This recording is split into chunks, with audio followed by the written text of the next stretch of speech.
Have you ever entered an elevator and realized it wasn't stopping? Daniel Reed thought he was heading home after a long day at work. But on a rainy midnight, he stepped into an elevator that took him somewhere impossible.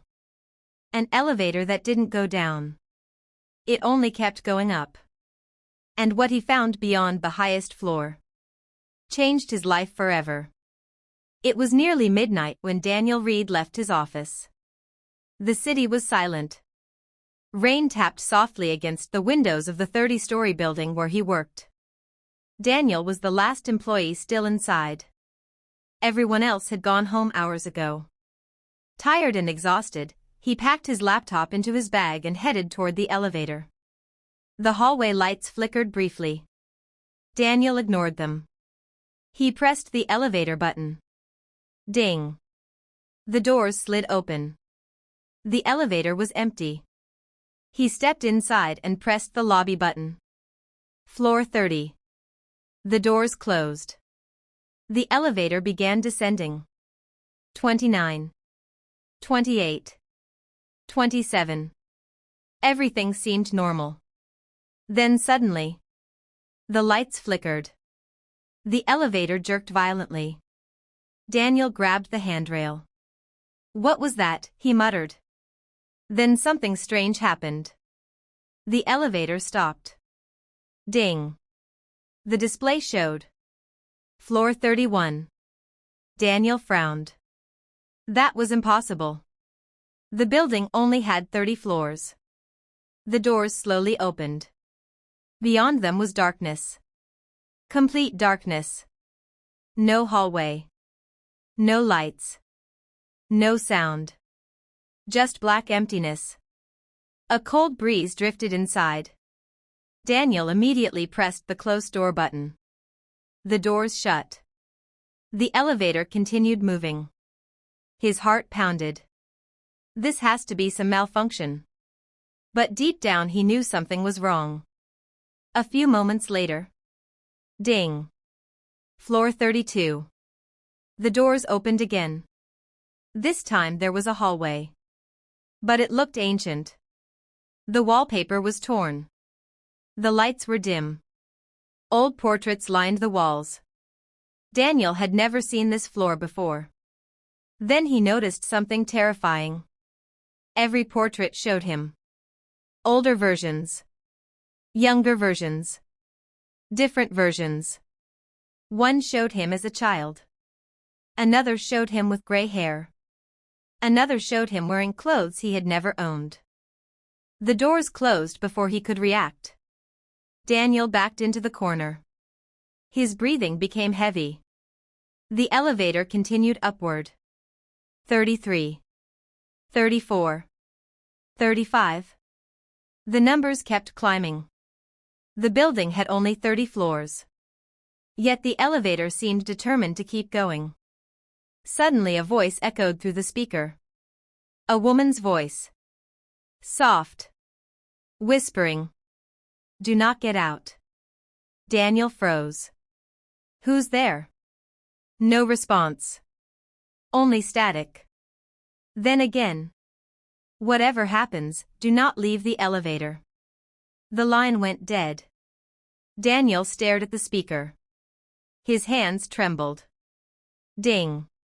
Floor 36. The doors opened. A hospital corridor appeared. Abandoned. Rust covered the walls. Wheelchairs stood overturned. Broken lights flickered overhead. At the far end stood a nurse, her face hidden. Motionless. Waiting. Then slowly. She raised her head. Her eyes were completely black. Daniel slammed the close door button repeatedly. The doors closed. The elevator shot upward again. 37. 38. 39.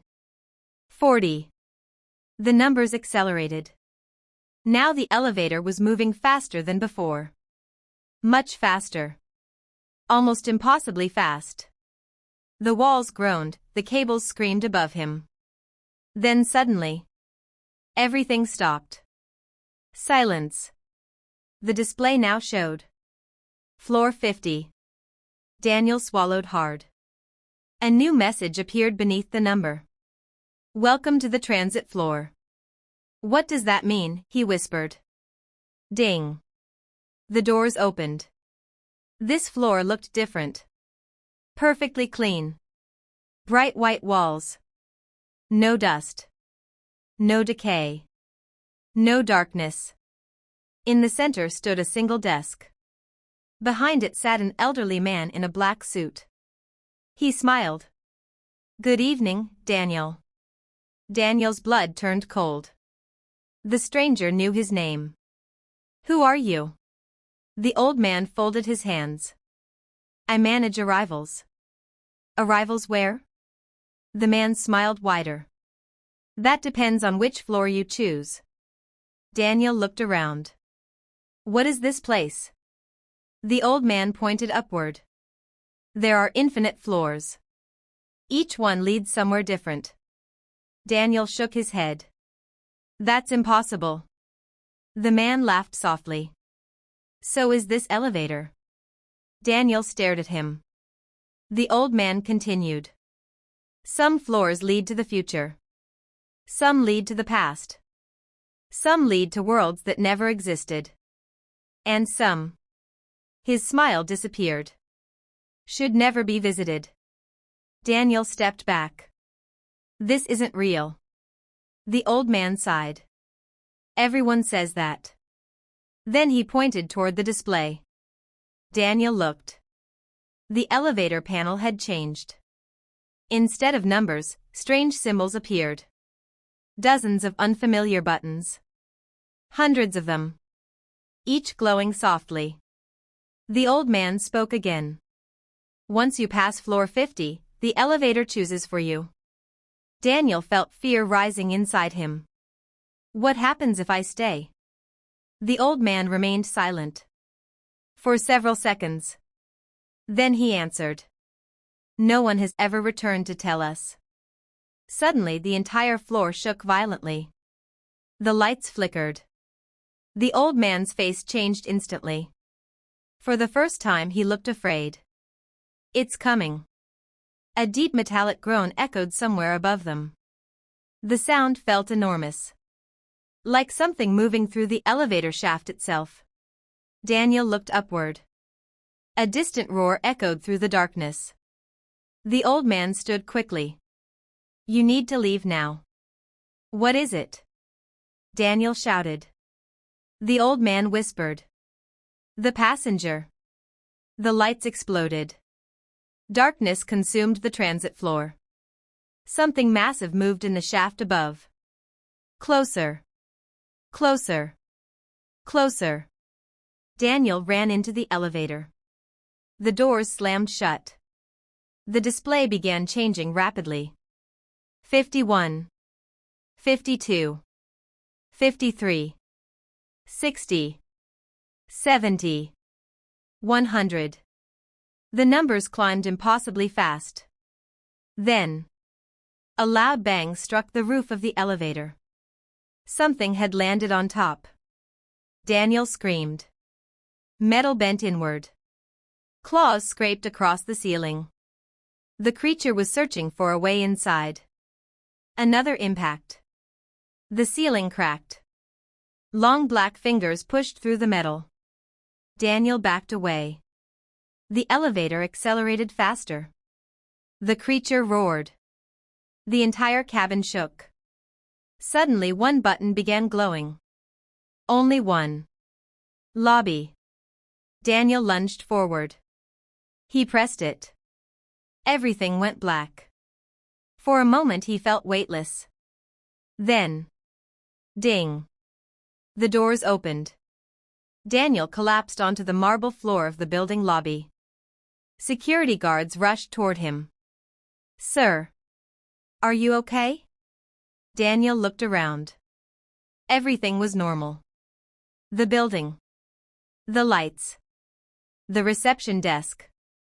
Everything. He looked at the clock. Only 1 minute had passed. 1 minute. Yet it felt like hours. The next morning Daniel returned with the police. They inspected the elevator. Everything appeared normal.